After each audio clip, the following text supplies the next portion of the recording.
pagkain. Ayan na, okay. Sino nakain nila? It's gonna be Super Friends. So Monster Mage is down.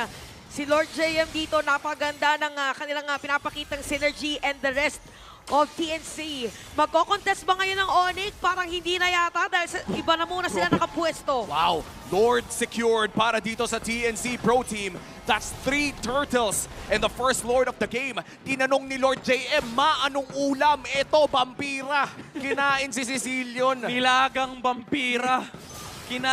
Ito yung sinasabi ko kanina eh. Ramdam natin hindi na nakalaban yung Onyx Philippines. Bakit? Nawala yung nag-iisang spell na pwede nilang pwede silang mag-rely. Yung Sanguine's Claw, hindi na nga makapasa si Brusco. Wala pa yung Cecilion, na wala pa yung kalahati sa damage dealer nila. Sabi ni King Kong, sige sa inyo na yan. And for Onyx Philippines, parang hindi pa rin sila nakakakuha ng first kill of the game. And I think long game to eh. Kung if you're Onyx Philippines, gusto mong tumagal ang larong ito, may Cecilion ka, may Granger ka, you have the poke damage, kailangan lamang maka-farm. Ang pressure talaga ay nasa TNC Pro Team na isara to habang hindi pa masakit ang Monster Mage. Oo, kasi later on, hindi na nila mahaharapan talaga. Yung mga ginagawa nila ngayon, talagang manunuot sa kanilang mga loob. Pero ito may kita natin ginamit yung Circling Eagle para makapag-zone out and Torres sa gitna successfully ma-destroy na rin ng TNC. Tingnan mo yung pwesto nung Barats, oh. Hindi na nga siya nakikihit sa Torre eh. Pinapakita niya lang yung presensya niya. Sabi niya sa Onyx, roar. Roar. Mailang kayo sa akin. Oh, ganun lang. Nonchalant lang siya kanina eh, nakatayo lang. Roar. Tapos maya-maya biglang mangangain. Yan naman yun yung mga tahimik lang pero biglang pumapasok Masakit na na pala. lang. Oh, bigla ka susunggaban, no? Bigla kang susunggaban and that's already another turret going down. TNC Pro Team lamang na ng 3,000 against Onyx Philippines. Pero ngayon pala, para sa akin ngayon palang magsisimula yung kalbaryo for Onyx Philippines dahil nandito na nga yung Cecilion. Lagpas 11 minutes na, panigurado, pasakit na ng pasakit yan. Yeah. But kailangan din natin isipin, no? Even though yung oras ay nasa side ng Onyx, ang tanong kasi dito eh, nakaka-stuck ba siya? Kasi as much as sinasabi natin na umaabot tayo sa point na yung Cecilion magiging problema, ilang stocks na ba yung meron dito si Super Friends? Kasi yung damage output niya nakadepende sa kung gaano karaming first kill yung kanya mailalabas and that's very limited. So yung Onyx Philippines dito, hindi rin naman ganun kadali for them to actually hit and land on their targets. Medyo mababa pa itong 169 honestly. For an 11-minute game sa Cecilion, mababa itong 170 na stocks na hawak ni Super Friends. So sobrang effective ng ginagawa pag-zone dito ng TNC. Kaya din siguro, nilook forward nila kung saan pupwesto si Super Friends para hindi na agad mag-spike yung damage. Menos na agad doon sa kanilang pinaka magiging target. And next item pa niya is gonna be the Wishing Lantern. Pero regardless of the Wishing Lantern, ayun nga, kung mga 200 plus, doon pa natin mararamdaman. Kasi may level cap na eh. May items na rin yung side ng TNC. Maybe even 250 isn't enough para to finish off player from TNC. Yung dinosaur eh, kasi yung problema niya dyan eh, si Lord JM eh. Makunachi. Pag hinampas niya, actually, kahit nga mas-Sanguine's Claw mo yan, i-ultimate niya lang din yan eh. Tapos syempre, di mo pwedeng sabihin, nag-ulti na, pwede niyang i-flicker yan.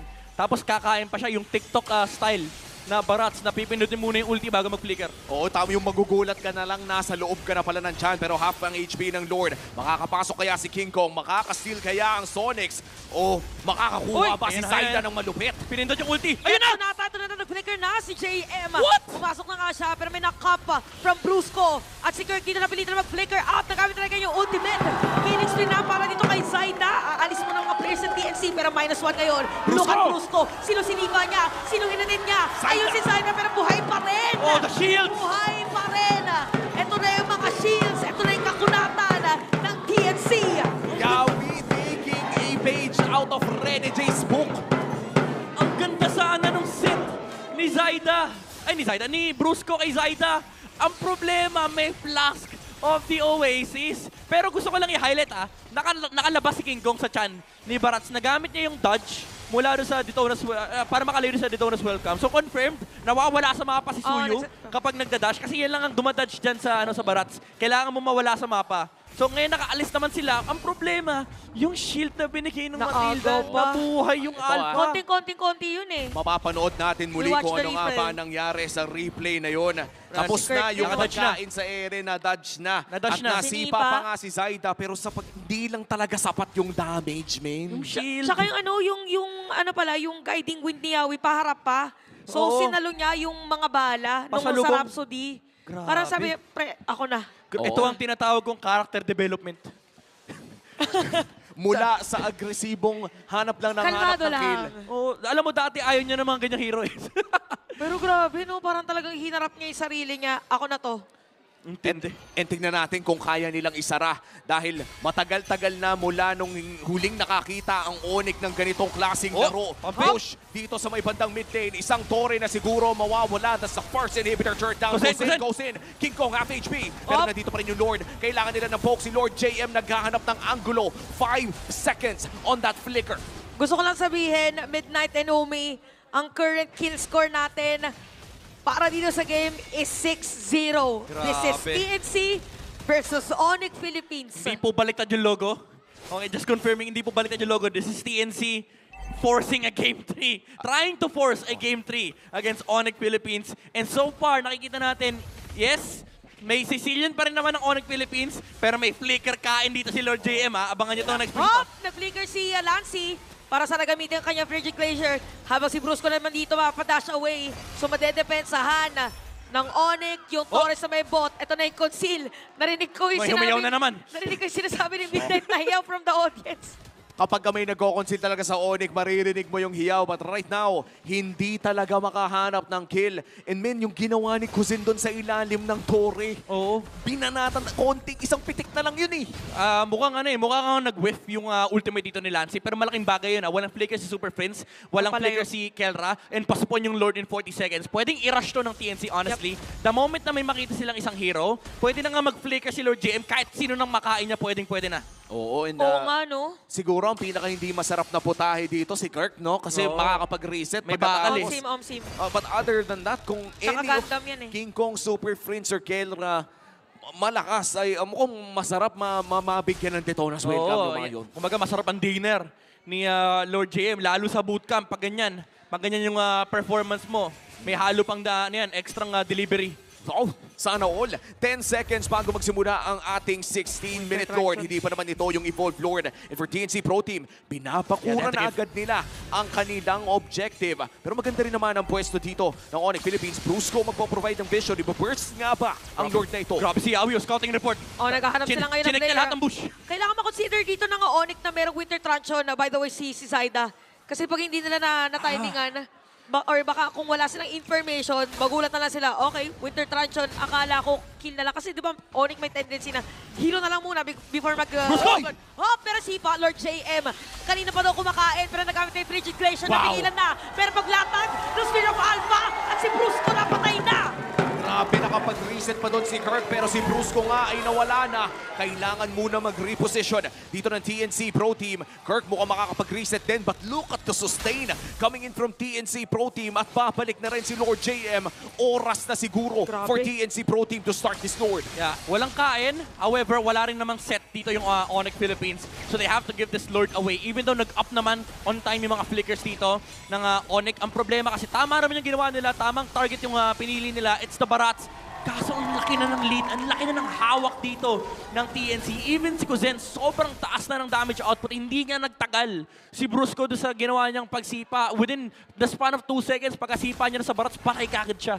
Hindi ko alam kung sino nagbibilang ng record na to, kung sino gumagawa ng stats. Pero 7-0, I feel like for the longest time, ito na ata yung pinakamahabang laro na walang mahanap yung kill. Walang mahanap yung Onyx Philippines na kill. Yeah. For the longest time. 17 minutes, no? Tapos, ang gamit pa nila dito na heroes, yung normaling ginagamit nila na heroes. Alam mo, last time nakita ko na ganito katagal yung Onyx na walang kills. Onyx Indo yun eh. Kaso Onyx Philippines yung kalaban. Oh, wow.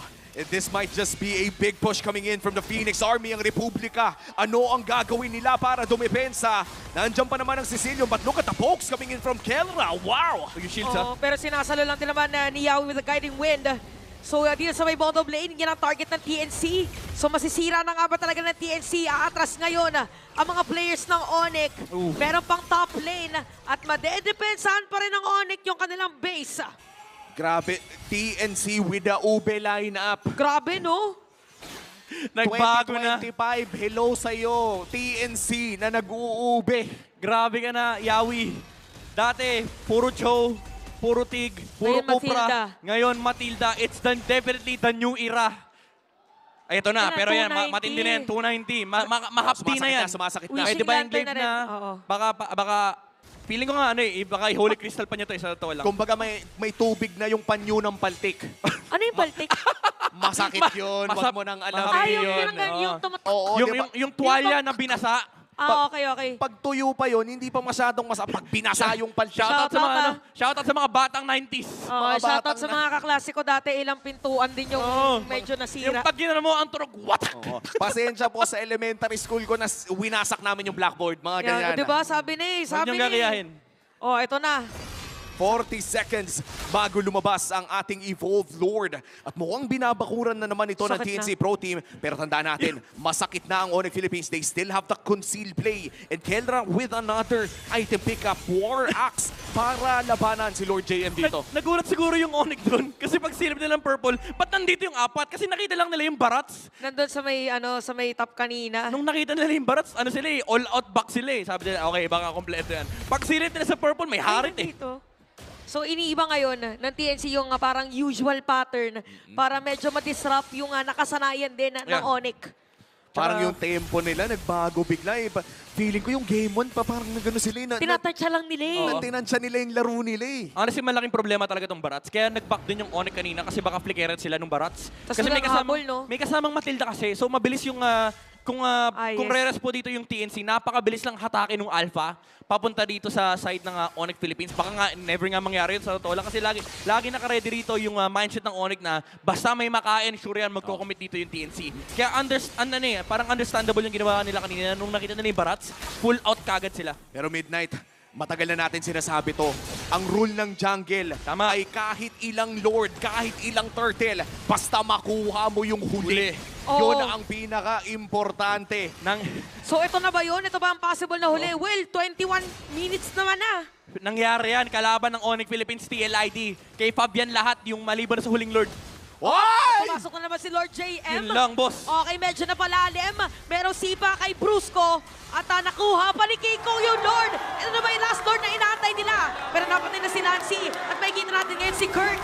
Napatay na rin ni Sada. Hinahabol ngayon si King Kong. Pero patay pa rin si Gosen.